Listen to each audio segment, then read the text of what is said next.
Hello friends, welcome back to my YouTube channel. જય શ્રી કૃષ્ણ. તો આજે આપણે બનાવીશું કાઠિયાવાડી સ્ટાઇલથી અડદની દાળ અને બાજરીના રોટલા.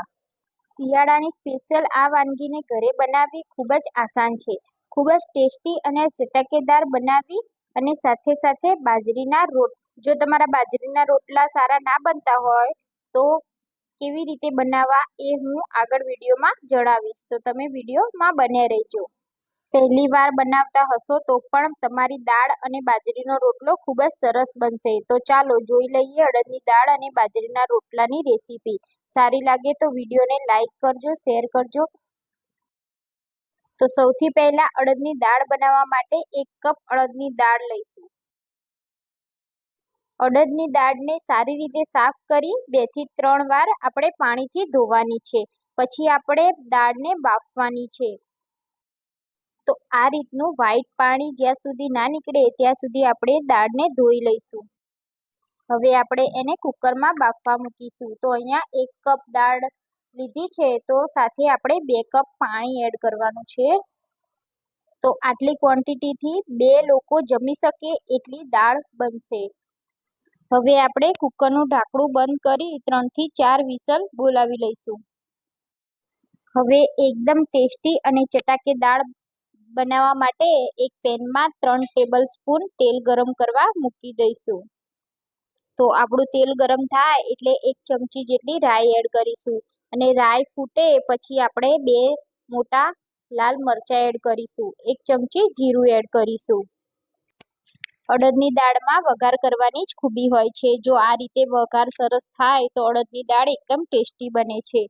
થોડાક એવા મીઠા લીમડાના પાન એડ કરીશું ને ચપટી જેટલી હિંગ એડ કરીશું. હવે આપણે 2 ચમચી જેટલો આદુ લસણ મરચાંની પેસ્ટ એડ કરીશું. તો આ પેસ્ટને આપણે તેલમાં સાતળી લઈશું. તેલમાં આ રીતે સાતળવાનું એટલે દાળમાં લસણનો ફ્લેવર આવે, ખૂબ જ સરસ ફ્લેવર આવે. તો તમે જોઈ શકો છો આપણી લસણ આદુની પેસ્ટ સતળાઈ ગઈ છે. એનો કલર પણ ચેન્જ થઈ ગયો છે. હવે આપણે એમાં એક નાનું ચોપ કરેલું ટામેટું એડ કરીશું. મેં અહીંયા ટામેટાના નાના ટુકડા કરી લીધા છે. જો તમને ટામેટું પસંદ ના હોય તો તમે સ્કીપ કરી શકો છો. ઘણા લોકો ટામેટું એડ નથી કરતા. તો ટામેટું અહીંયા સોફ્ટ થાય ત્યાં સુધી આપણે ટામેટાને કૂક થવા દઈશું. ગેસની ફ્લેમ અહીંયા સ્લો ટુ મીડિયમ રાખવાની છે. તો ટામેટાને કૂક થતાં 2 મિનિટ જેવું થઈ ગયું છે. તો તમે જોઈ શકો છો ટામેટા એકદમ સોફ્ટ થઈ ગયા છે. હવે આપણે આમાં મસાલા કરીશું. તો 1 ચમચી જેટલો લાલ મરચું પાવડર લીધો છે, 1 ચમચી ધાણા જીરું અને અડધી ચમચી હળદર.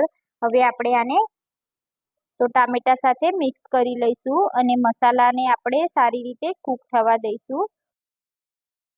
તો મસાલા આપણા બળે નહીં એ માટે આપણે અહીંયા થોડું પાણી એડ કરી દઈશું. તો 1 ચમચી જેટલું પાણી એડ કરીશું. હવે આપણે આને 1 મિનિટ જેટલું કૂક થવા દઈશું. તો તમે જોઈ શકો છો આપણા મસાલા એકદમ કૂક થઈ ગયા છે. હવે આપણે આમાં જે આપણે બાફીને રાખી છે તે દાળ એડ કરી દઈશું. તો દાળને આપણે પાણી સાથે જ એડ કરવાની છે. જો તમારે ઉપરથી પાણી એડ કરવું હોય તો તમે કરી શકો છો. તો દાળને આપણે સરસ રીતે મિક્સ કરી લઈશું. તો હવે આપણે આને 4 થી 5 મિનિટ જેટલું ઉકાળવાની છે.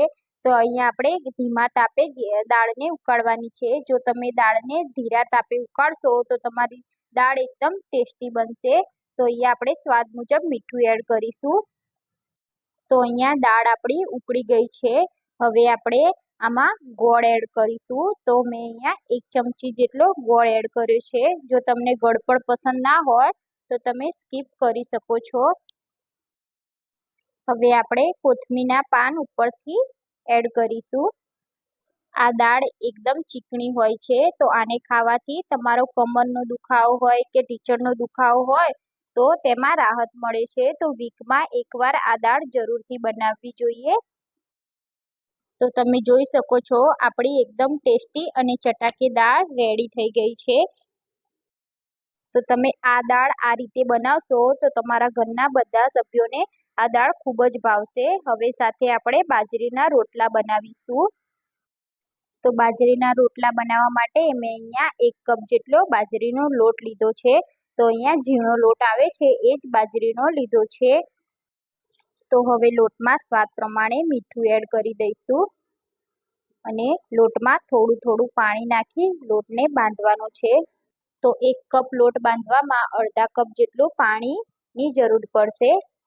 તો પાણી આપણે એકી સાથે એડ નથી કરવાનું, થોડું થોડું પાણી લઈને આપણે લોટ બાંધવાનો છે. તો થોડું થોડું પાણી લઈ આ રીતે હાથેથી દબાવી લોટને આપણે મસળીશું.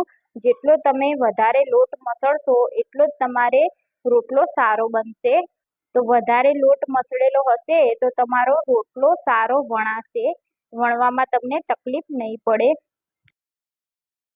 હવે લોટને આપણે હાથમાં લઈ આ રીતે એક ગોળ શેપ આપી દઈશું, જેથી આપણે રોટલો ટીપવામાં આસાની રહે. હવે હથેળીના આ ભાગથી રોટલાને ટીપતા જઈશું અને ગોળ ફેરવતા જઈશું. જો તમને આ રીતે ટીપતા ના આવડે તો તમે 2 થી 3 વાર ટ્રાય કરજો, તો તમારો રોટલો એકદમ પરફેક્ટ બનશે. તો રોટલાને આપણે પહેલા સાઈડમાંથી ટીપવાનો છે. આ રીતે તમે સાઈડમાંથી ટીપતા જશો એટલે તમારો રોટલો મોટો થતો જશે. તો તમે જોઈ શકો છો આપણો રોટલો ટીપાઈ ગયો છે. તો તમને લાગે કે આપણો રોટલો સાઈડમાંથી તૂટે છે તો એને આપણે હાથેથી દબાવીને સરખું કરતું જવાનું અને રોટલો આ રીતે ટીપતું જવાનું. તો રોટલો ટીપાય તરત જ આપણે એને તાવડીમાં નાખી દેવાનો છે. તો તાવડી એકદમ ગરમ હોવી જોઈએ અને હાઈ ફ્લેમ પર જ રોટલાને શેકવાનો છે. તો મેં અહીંયા રોટલો ટીપતી વખતે જ તાવડી મૂકી દીધી હતી. તો આપણી તાવડી એકદમ ગરમ છે. તો પછી આપણે એને ચાકુની મદદથી પલટાવીને રોટલાને ફેવરી લેવાનો છે. તો ચાકુની મદદથી આ રીતે ફેવરીને આપણે રોટલાને ચેક કરતું રહેવાનું છે અને જો તમને લાગે કે આપણો રોટલો શેકાઈ ગયો છે તો એને પલટાવી દેવાનો. તો આ રીતની ડિઝાઇન આવે એટલે સમજી લેવાનું કે આપણો રોટલો શેકાઈ ગયો છે. હવે આપણે આને શેકાવા દેવાનો અને ચેક કરતું રહેવાનું. તો તમે જોઈ શકો છો આપણો રોટલો ઓલમોસ્ટ થઈ ગયો છે. તો રોટલામાં ગરમ ગરમ હોય ત્યારે જ આપણે એના પર ઘી લગાવી દેવાનું. તો અહીંયા આપણી એકદમ દેશી કાઠિયાવાડી અડદની દાળ બિલકુલ તૈયાર છે અને સાથે સાથે બાજરીનો રોટલો પણ તૈયાર છે. તો આ રીત સાથે તમે અડદની દાળ બનાવશો તો ઘરના બધા સભ્યો આંગળીઓ ચાટતા રહી જશે અને રોટલા સાથે અડદની દાળને ખાવાની ખૂબ જ મજા આવે છે. તો તમને મારો આ વિડીયો પસંદ આવ્યો હોય તો મારો વિડીયો લાઈક કરજો, શેર કરજો અને મારી ચેનલને સબસ્ક્રાઈબ કરજો. તો ફરી મળીએ નવી રેસીપી સાથે. જય શ્રી કૃષ્ણ.